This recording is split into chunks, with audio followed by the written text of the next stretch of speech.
Ako si Ford, hindi ako si Mon. Hindi, joke lang. Huwag natin gamitin yung intro dito. Nag-outing kami pero wala kaming pamalit. Kaya tara, samahan nyo kami. Let's go! Dito nga pala, inabot na kami ng madaling araw. Kakain kasi kami sa Pabings kaso sarado. Kaya naglalaga-laga na lang kami sa Hanas. Hindi ko na rin pinakita dito sa video na to nung kumain kami sa Hanas. Nagmamadali din kasi kami para mag-swimming. Putang ina ninyo. Ayan, yung driver namin bugnutin. Kaya kita tutulog na. Tapos ang tapa, magpunta ka lang punta. Okay lang. Oh, yes. Swimming na walang pamalit. Diretso na. Rekta na. Hawakan mo. Bilis kasi. Bilisan mo kasi, B. Ayan mo yung mataba. Mataba ang pipinig niya. Diyan nga, ramdam namin yung saya, lalo na yung aming driver, si Joseph. Kita naman sa mukha niya na hindi siya masyadong naiinis.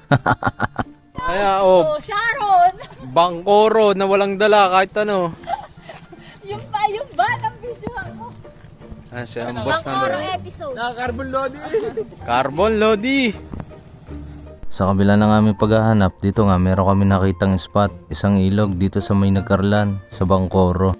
Oo nga pala, yung mga kasama ko, mga high school friend ko yan. Yung nga pala ang dalawa kong kaibigan na nasa likod, bagong dating kasi yan galing Taiwan. Bago ang lahat, lip bite check muna.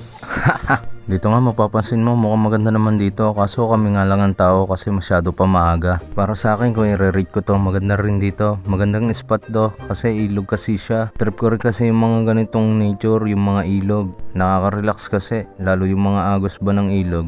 Mapayapa at kalmadong isipan, napakaganda dito. O baka sabihin nyo naman nakikiuso lang ako, nakiki-nature trip lang ako. Pero hilig ko talaga yon, wala na akong paki doon, ayun talaga ang hilig ko. Inspired by Gio Ong ba? Basta ayun na yun, basta nandito kami sa magandang spot dito sa Nagkarlan. Subukan nyo rin dito sa mga malalapit dito, maganda rin talaga dito. Kami yung mga magkakaibigan na naliligo pero walang dalang pamalit. Pero sa totoo lang, hindi naman kami maliligo dito. Sumubok lang kami, tinignan lang din namin kung talagang maganda kasi wala nga kami pamalit.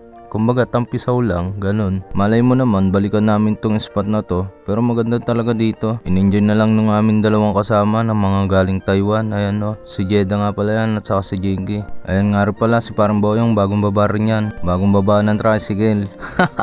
Sabi nga ng mga nakakarami, hanggat pwede pa at hanggat kaya pa, namnamin mo ang mga bawat araw na maging masaya. Kasi napaka-iksi lang ng buhay, bakit hindi ba natin piliing maging masaya, di ba? Sheesh, that's crazy. Pero sa totoong buhay, ganun naman talaga dapat. I-enjoy mo lang. Hindi yung ang pangit mo na nga, lungkot-lungkot pa ng buhay mo. Hindi, joke lang. Pero tunay naman talaga eh. Bakit mo pa kukulungin ng sarili mo sa kalungkutan kung pwede ka naman maging masaya sa simpleng bagay? Lalo na kasama mo itong mga ganitong tao. Kahit siguro pinaglikas sa sama ng loob, tatawa ka talaga sa mga kasama mong ito. Hanggang dito na nga lang. Paalam!